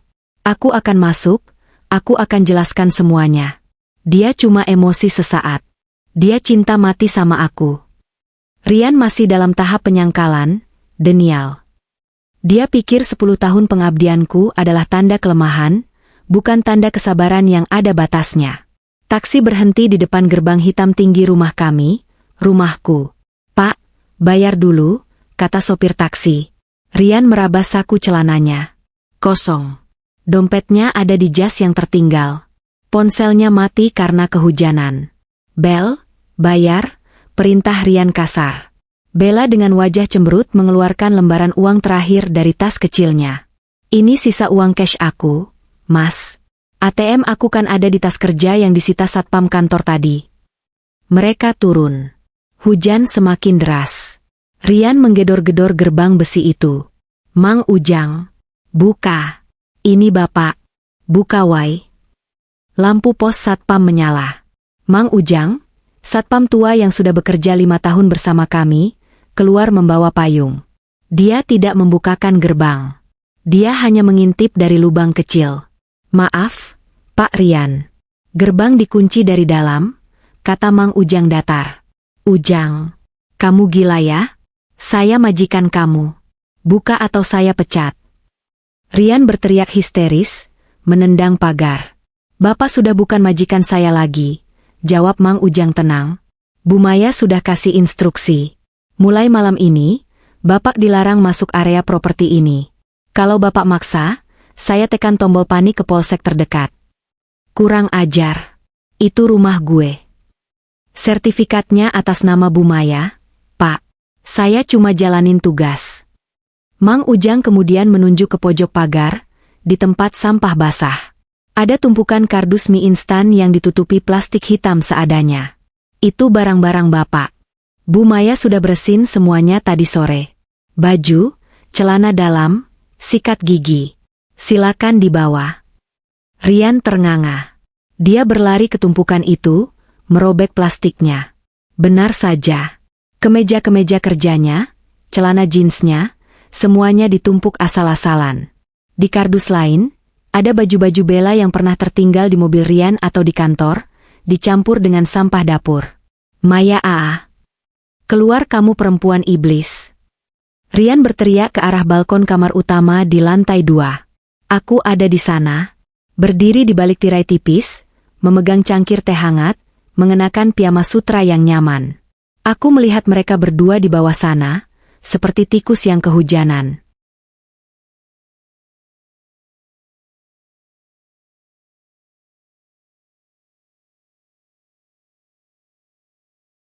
Aku tidak membuka jendela. Aku hanya mematikan lampu kamar, memberikan sinyal jelas, kalian tidak ada artinya lagi. Mas, udah mas, malu diliatin tetangga. Bella menarik lengan Rian. Beberapa tetangga perumahan elit memang mulai mengintip dari jendela mereka. Satpam komplek mulai berdatangan dengan motor patroli. Pergi kalian. Atau kami lapor polisi karena bikin onar jam segini. Bentak satpam komplek. Rian akhirnya menyerah. Dengan bahu merosot, dia memungut 2 kardus mie instan itu. Pria yang 3 jam lalu berpidato sombong di panggung megah, kini berjalan tertatih-tatih menyeret kardus basah di tengah hujan, ditemani gundik yang sedang hamil anak haramnya. Pemandangan yang sangat indah. Keesokan harinya, aku datang ke kantor Rian Corps pukul 8 tepat. Penampilanku sempurna. Blazer putih bersih, rambut blow rapi, dan senyum cerah. Karyawan menyapaku dengan campuran rasa takut dan hormat. Gosip tentang kejadian semalam sudah menyebar lebih cepat dari api. Aku masuk ke ruangan direktur utama, bekas ruangan Rian. Baunya masih seperti parfum Rian bercampur bau vanila murah Bella. Panggil cleaning service. Perintahku pada asisten baru yang kutunjuk pagi ini. Buang sofa ini. Ganti karpetnya. Sterilkan ruangan ini. Aku nggak mau ada satupun jejak DNA mereka di sini. Setengah jam kemudian, keributan terjadi di lobi. Aku memantau lewat layar CCTV di iPadku. Rian datang. Dia memakai kemeja kusut yang dia ambil dari kardus semalam, belum disetrika, celana bahan yang kotor di bagian bawah, dan memakai sandal jepit karena sepatu sebelahnya hilang. Dia mencoba menempelkan kartu aksesnya di gate masuk. Beb. Akses denied. Beb. Akses denied. Ini rusak ya? Rian memukul mesin itu. Resepsionis, Mbak Susi, berdiri dengan gugup. Maaf, Pak Rian. Kartu Bapak sudah dinonaktifkan sistem pusat. Nonaktif gundulmu. Saya CEO di sini. Panggil It. Pak Rian, suara bariton terdengar. Pak Dharma, pengacaraku, muncul di lobi didampingi 2 petugas kepolisian berseragam. Rian mundur selangkah. Pak Dharma, ngapain Bapak bawa polisi? Pak Dharma menyerahkan sebuah map. Ini surat pemecatan resmi Bapak sebagai Direktur Utama berdasarkan keputusan RUPS luar biasa pagi ini. Dan ini, Pak Dharma menunjuk polisi. Surat panggilan pemeriksaan atas dugaan tindak pidana penggelapan dana perusahaan pasal 374 KUHP. Dan dugaan pemalsuan dokumen. Wajah Rian pucat pasi, lebih putih dari kertas di tangan Pak Dharma. Penggelapan? Itu uang perusahaan saya sendiri. Perusahaan Bumaya, koreksi Pak Dharma tajam. Bapak menggunakan dana PT untuk membeli aset pribadi atas nama Bella Anastasia sebesar 2,5 miliar rupiah, tanpa persetujuan komisaris. Itu kriminal, Pak. Tapi saya bisa balikin. Proyek Bali. Proyek Bali sudah kami batalkan sepihak karena cacat hukum. Uang muka hangus. Bapak sekarang punya hutang 2,5 miliar ke perusahaan yang harus dibayar dalam 2x24 jam. Jika tidak, proses hukum lanjut ke penahanan. Rian gemetar hebat. Kakinya lemas. Dia melihat sekeliling lobi. Karyawan-karyawan yang dulu menunduk padanya, sekarang menatapnya dengan tatapan jijik. Ada yang berbisik-bisik, ada yang terang-terangan memotret pakai HP. Dan satu lagi, tambah Pak Dharma. Semua rekening pribadi Bapak sudah kami blokir atas permintaan penyidik untuk mengamankan barang bukti. Kartu kredit, debit, deposito. Semuanya beku. Itu adalah skakmat. Bawa dia keluar, perintah Pak Dharma pada security. Rian tidak melawan kali ini. Dia diseret keluar gedung seperti orang linglung. Di trotoar panas Jakarta, dia duduk termenung. Di tangannya hanya ada map berisi surat pemecatan dan panggilan polisi. Dari lantai atas, aku menyesap kopiku. Langkah 1 selesai. Sekarang, mari kita urus, benalu, yang satu lagi. Siang harinya, aku mendapat kabar dari mata-mataku bahwa Bella sedang mengamuk di apartemen sewaannya. Rupanya, Rian lupa memperpanjang sewa apartemen Bella bulan lalu karena uangnya dipakai untuk DP rumah Cibubur, yang sekarang juga disita. Pemilik apartemen mengusir Bella hari itu juga. Bella datang ke lobi kantor Rian Corps, berteriak-teriak minta bertemu Rian. Dia tidak tahu Rian sudah diusir. Aku turun menemuinya. Mana Rian? Mana suami gue? Bella berteriak pada resepsionis saat melihatku keluar dari lift. Suami? Aku terkekeh pelan, berjalan mendekatinya. Belum sah secara negara kok ngaku suami? Masih sirikan? Di mata hukum, kamu itu cuma orang asing. Bel? Heh, nenek lampir. Bella menunjuk wajahku. Gara-gara lo, gue diusir dari apartemen. Balikin fasilitas gue. Gue lagi hamil anak Rian, pewaris Rian Corps. Aku menatap perutnya yang masih rata. Pewaris? Pewaris apa? Pewaris hutang? Bella bingung. Maksud lo? Kamu nggak tahu? Aku memasang wajah iba yang dibuat-buat. Rian baru saja dipecat. Dia sekarang pengangguran. Rekeningnya diblokir. Dia punya hutang 2,5 miliar ke saya yang harus dibayar lusa. Kalau enggak, dia masuk penjara. Mata Bella membelalak. Bohong. Rian itu kaya. Rian itu miskin.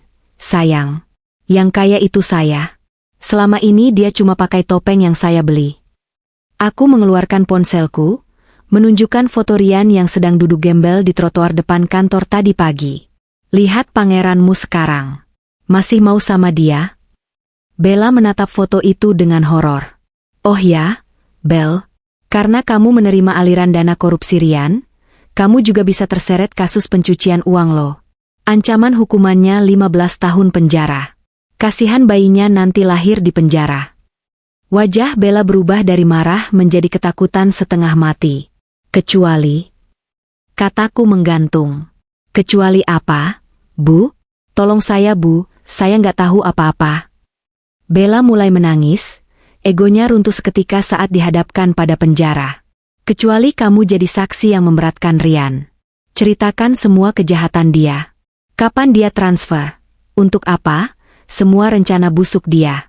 Kalau kamu kooperatif, saya mungkin gak akan menuntut kamu secara pidana. Saya cuma minta kamu kembalikan semua barang yang Rian belikan. Bella terdiam. Otaknya yang oportunis bekerja cepat. Antara cinta pada Rian yang sudah miskin, atau selamatkan diri sendiri. Pilihan yang mudah bagi wanita seperti dia. Saya mau jadi saksi, Bu. Rian yang paksa saya. Dia yang janjiin semua ini. Bella langsung berkhianat. Aku tersenyum puas. Bagus. Pintar. Sekarang pergi dari sini. Hubungi pengacara saya kalau kamu sudah siap bikin BAP. Bella lari terbirit-birit keluar gedung. Cinta sejati? Omong kosong. Cinta mereka hancur begitu ATM-nya mati. Sore harinya, tamu tak diundang terakhir datang ke rumahku. Ibu Rian. Dia datang menggedor pintu dengan beringas. Kali ini aku suruh Mang Ujang membukanya. Aku ingin menghadapinya langsung. Dia masuk ke ruang tamu, langsung melempar tas tangannya ke sofa. Wajahnya merah padam. Maya, apa-apaan kamu hah? Tega-teganya kamu memperlakukan suamimu sendiri kayak binatang.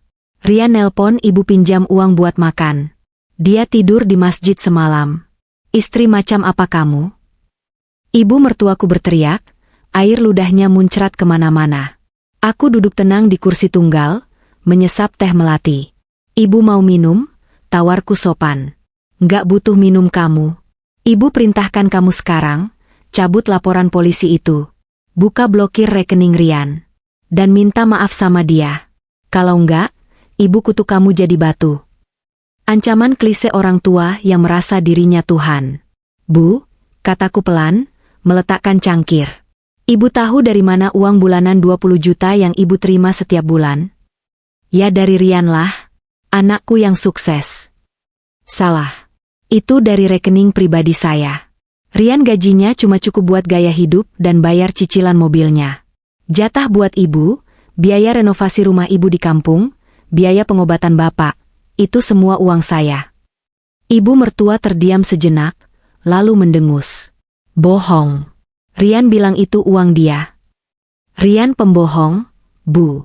Sama seperti dia bohong soal poligami. Aku berdiri, mengambil map tebal dari meja. Ini rekapitulasi hutang Rian.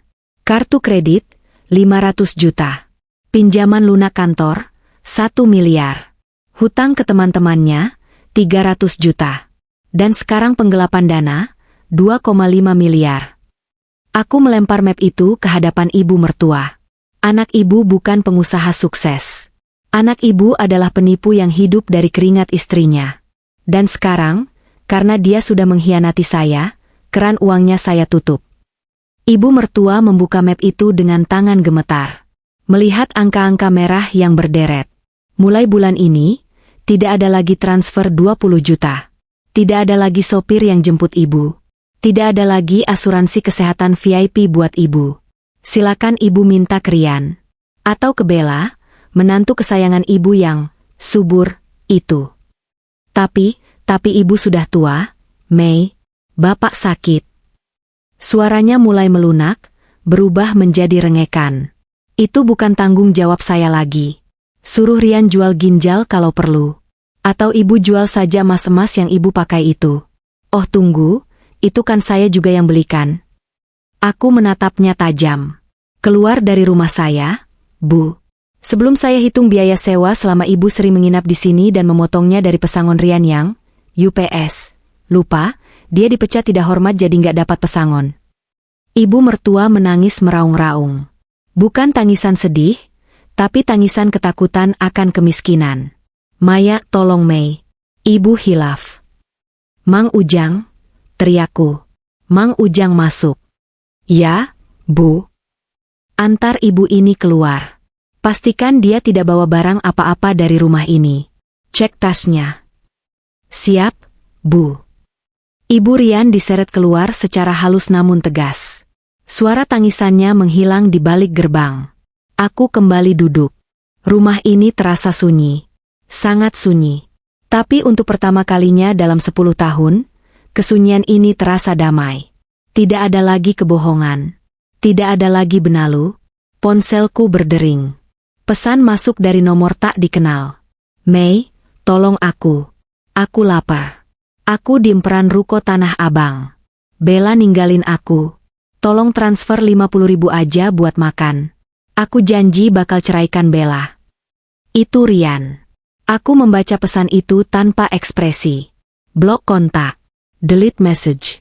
Aku tidak akan memberinya ikan. Aku bahkan tidak akan memberinya kail. Biarkan dia belajar berenang di lautan yang selama ini dia anggap mudah.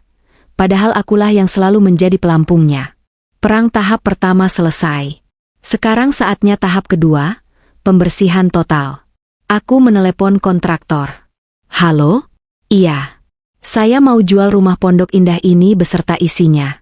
Ya, secepatnya. Saya mau pindah. Saya mau beli penthouse baru, yang aksesnya private. Dan satu lagi, bakar semua foto pernikahan yang ada di gudang. Aku menutup telepon. Selamat datang di hidup baru, Maya. 1 bulan telah berlalu sejak malam pesta yang menggemparkan itu. Jakarta bergerak cepat, melupakan skandal kecil di koran bisnis tentang CEO yang dipecat istri sendiri. Bagi dunia, Rian Corp sudah kembali stabil di bawah kendaliku. Saham naik, kepercayaan investor pulih. Tapi bagi Rian, waktu seolah berhenti dan membusuk. Aku duduk di kantor baruku, ruangan yang sudah kurenovasi total dengan gaya minimalis modern, menghilangkan jejak norak selera Rian. Di depanku, ada Pak Dharma dan seorang detektif swasta bernama Johan. Ini laporan lengkap bulan pertama, kehidupan baru, mantan suami ibu, kata Johan sambil menyerahkan sebuah tablet. Aku menyesap Earl Grey tea hangatku. Ceritakan ringkasannya, Jo. Aku sedang tidak ingin membaca detail yang terlalu menjijikan. Johan tersenyum tipis. Singkatnya, Bu, hancur lebur. Aku menggeser layar tablet. Foto-foto Candi Rian terpampang di sana. Tidak ada lagi jas Armani. Tidak ada lagi rambut klimis pomade. Foto pertama, Rian sedang makan nasi bungkus di pinggir got, mengenakan kaos partai yang lusuh dan celana pendek kargo yang warnanya sudah pudar. Mari kita bedah satu persatu, gumamku. Minggat dari surga, masuk ke neraka.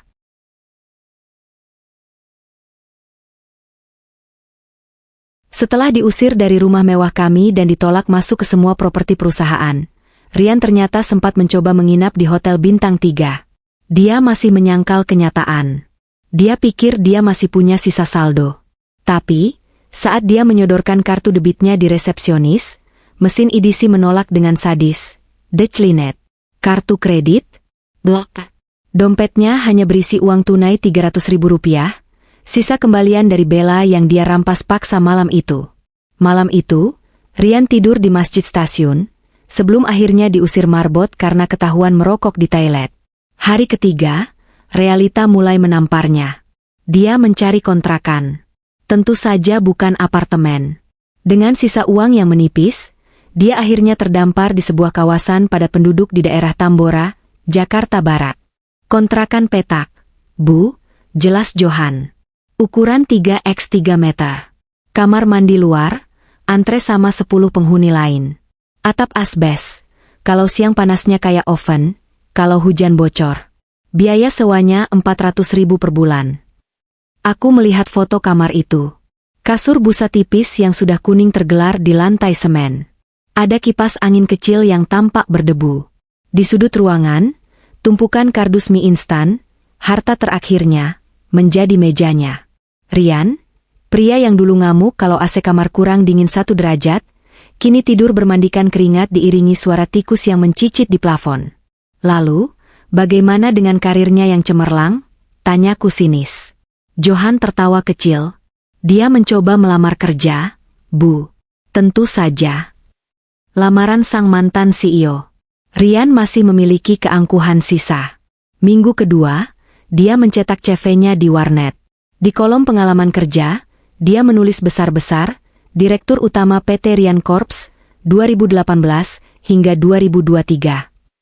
Dia melamar ke perusahaan-perusahaan properti kompetitor. Dia pikir, pengalaman dan koneksinya masih berharga. Dia meminjam kemeja putih dari tetangga kosnya, karena kemejanya sendiri sudah kucel tak setrika, menyemir sepatu pantofel satu-satunya yang tersisa. Dia datang ke kantor Wijaya Land, salah satu rival bisnisku dulu. Johan memutar rekaman suara yang dia dapat dari orang dalam di Wijaya Land. Pak Rian, suara HRD terdengar menahan tawa. Kami sudah baca CV Bapak. Impresif. Tapi, kami juga baca berita.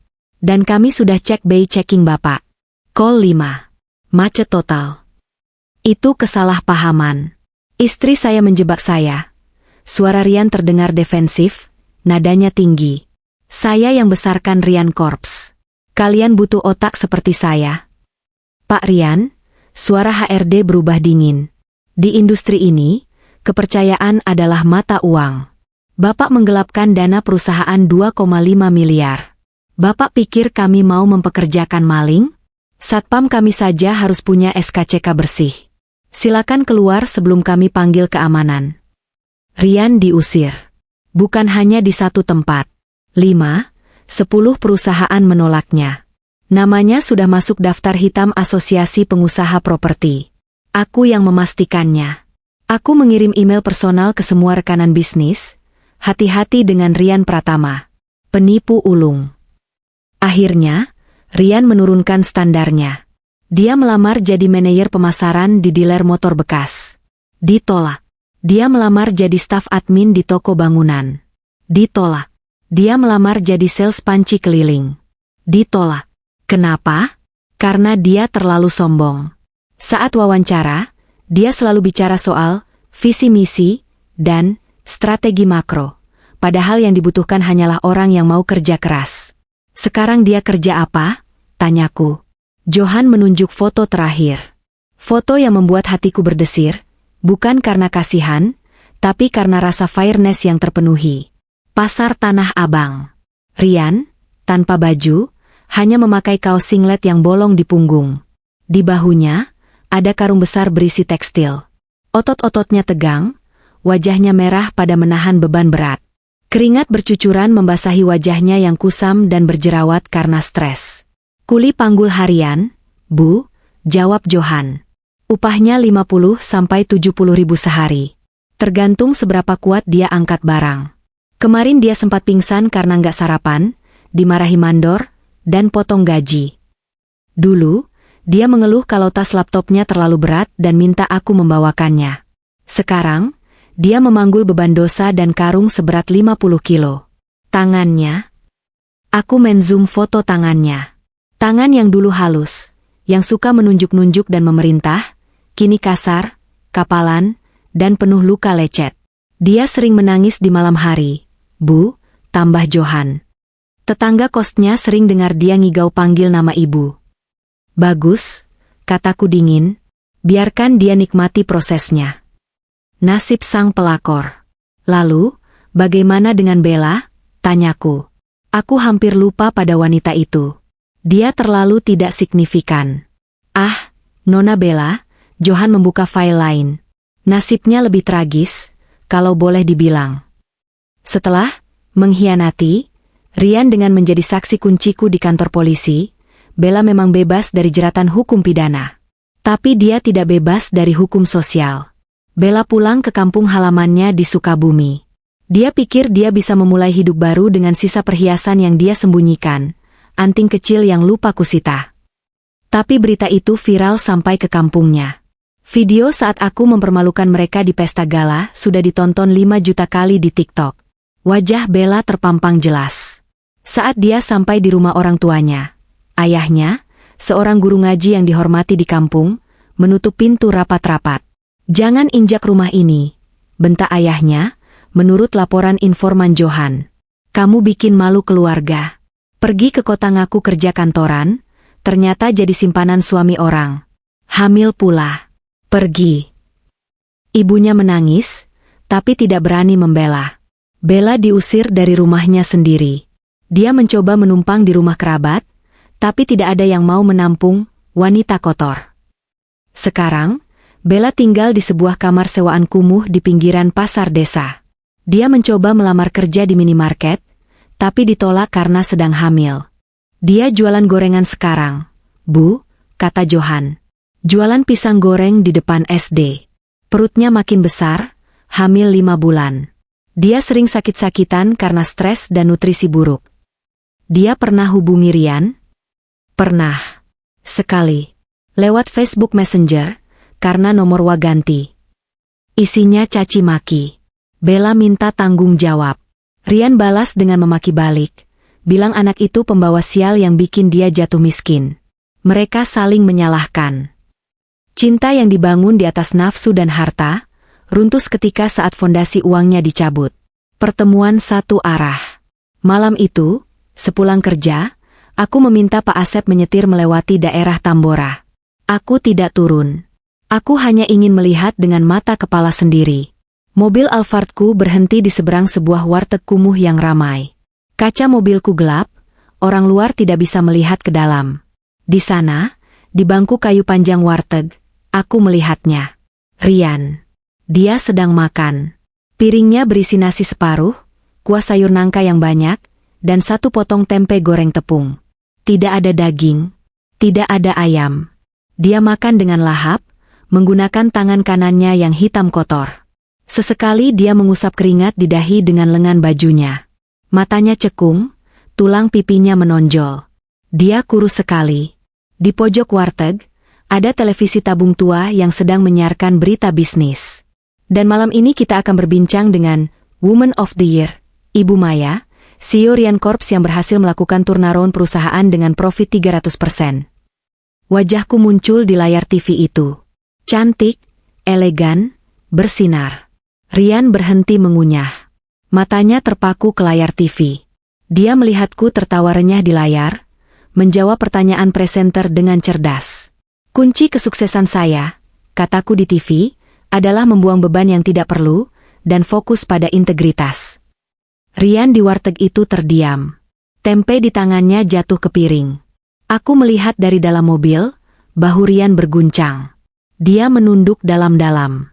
Dia tidak melanjutkan makannya. Dia menutupi wajahnya dengan kedua tangan yang kotor itu. Dia menangis.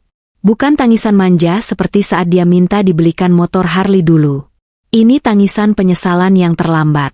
Tangisan seorang pria yang sadar bahwa dia telah membuang berlian demi memungut kerikil, dan sekarang kerikil itu pun hilang, sementara berlian itu bersinar jauh di luar jangkauannya.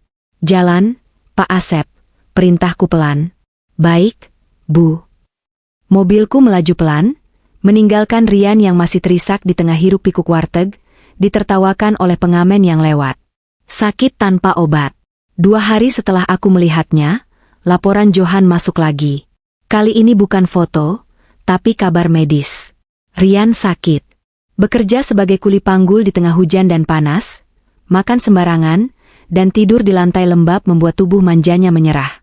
Dia demam tinggi. Tifus. Dia tergeletak di kamar kos petaknya. Tidak ada yang merawat. Tetangga kos masa bodoh, karena Rian dikenal sombong dan suka ngutang di warung sebelah. Dia menggigil kedinginan di bawah selimut tipis yang bau apek. Mei. Itu yang didengar ibu pemilik kos saat menagih uang sewa yang nunggak.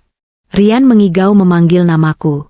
Dulu, kalau dia sakit flu sedikit saja, aku akan begadang. Aku akan buatkan bubur ayam spesial. Aku kompres dahinya tiap jam, aku pijat kakinya, aku pastikan dia minum obat tepat waktu. Aku merawatnya seperti bayi. Sekarang, botol air mineral kosong berserakan di sekitarnya. Obat warung seharga 2.000 perak tergeletak belum diminum karena dia tidak punya tenaga buat bangun. Dia haus, tapi galon airnya kosong. Dia meraih ponsel bututnya, ponsel bekas yang dia beli setelah iPhone-nya dijual. Dia mencoba meneleponku. Ponselku bergetar di tengah meeting direksi. Blocket number calling. Aku tahu itu dia. Aku menatap layar ponsel itu sejenak. Hatiku bergetar sedikit. Sisa-sisa rasa kemanusiaan. Haruskah aku mengangkatnya? Haruskah aku mengirim bantuan? Setidaknya obat? Tiba-tiba bayangan wajah Bella yang hamil terlintas. Bayangan Cetrian yang menyebutku, nenek sihir. Bayangan dia mentransfer uang tabunganku untuk foya-foya. Rasa iba itu mati seketika. Aku menekan tombol reject. Lalu aku memblokir nomor barunya itu. Maaf, interupsi sedikit, kataku pada jajaran direksi. Mari kita lanjutkan. Sampai mana kita tadi? Ah ya, ekspansi ke Singapura. Di kamar kos yang pengap itu, Rian mendengar nada sambung yang terputus. Tut, tut, tut. Dia menjatuhkan ponselnya. Air mata panas meleleh dari sudut matanya yang terpejam. Dia sendirian. Benar-benar sendirian di dunia ini. Dia sadar, kali ini, tidak ada malaikat penolong yang akan datang. Dia telah membunuh malaikat itu dengan tangannya sendiri. Dan rasa sakit di hatinya jauh lebih menyiksa daripada demam di tubuhnya. 1 tahun kemudian. Malam ini, aku baru saja keluar dari lobi Hotel Bintang 5 setelah menerima penghargaan Businesswoman of the Year. Di sampingku berdiri Adrian, tunanganku, seorang pengacara hak asasi manusia yang tulus, cerdas, dan yang terpenting, setia. Dia memegang payung, memastikan tidak setetes air pun mengenai gaun sutraku. Mobil sudah siap. Sayang, tanyanya lembut. Sebentar, Mas. Aku mau hirup udara sebentar. Jawabku.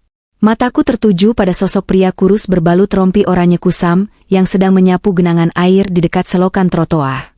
Wajahnya tertutup topi lusuh, punggungnya bungkuk, dan tangannya gemetar kedinginan.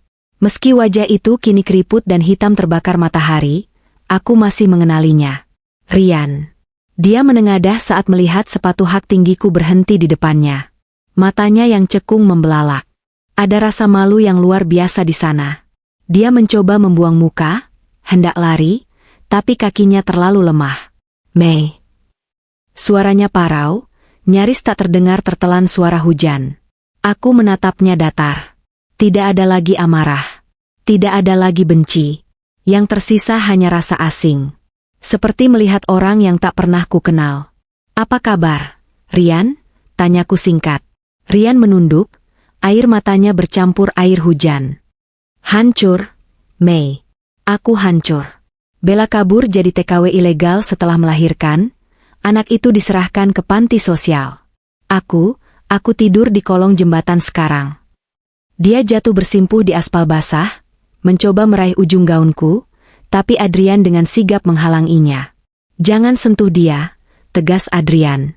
Rian terisak. Aku nggak minta balikan, Mei. Aku tahu aku sampah. Aku cuma mau minta maaf. Sumpah demi Tuhan, aku menyesal seumur hidupku. Andai waktu bisa diulang. Waktu tidak bisa diulang. Rian, potongku dingin. Waktu itu mahal. Dan kamu sudah menghabiskan 10 tahun waktuku dengan sia-sia. Aku membuka tas tanganku. Bukan untuk mengambil sapu tangan guna menghapus air matanya, melainkan mengambil dompet. Aku menarik beberapa lembar uang ratusan ribu. Ini, aku mengulurkan uang itu padanya. Rian terdiam, harga dirinya tercabik-cabik. Mantan istrinya, wanita yang dulu dia hianati demi harta, kini memberinya uang layaknya pengemis. Ambillah, kataku. Anggap saja ini sedekah dari orang asing. Beli makan yang layak, atau beli tiket pulang kampung. Lakukan sesuatu yang berguna dengan sisa hidupmu. Rian gemetar menerima uang itu. Tangannya kotor bersentuhan dengan uang kertas yang bersih. Terima kasih, Bu Maya. Terima kasih. Dia tidak lagi memanggilku, sayang, atau Mei. Dia memanggilku, Bu. Dia sadar posisinya. Aku berbalik, menggandeng lengan Adrian. Siapa dia, Mei? Kamu kenal? Tanya Adrian saat kami masuk ke dalam mobil mewah yang hangat. Aku menoleh sekilas keluar jendela. Rian masih bersimpuh di trotoar, menggenggam uang pemberianku sambil menangis menatap langit. Aku tersenyum tipis, lalu menutup kaca jendela. Bukan siapa-siapa, jawabku tenang. Cuma masa lalu yang sudah selesai. Mobil melaju membelah hujan, meninggalkan Rian yang perlahan mengecil di spion, lalu menghilang selamanya dari hidupku.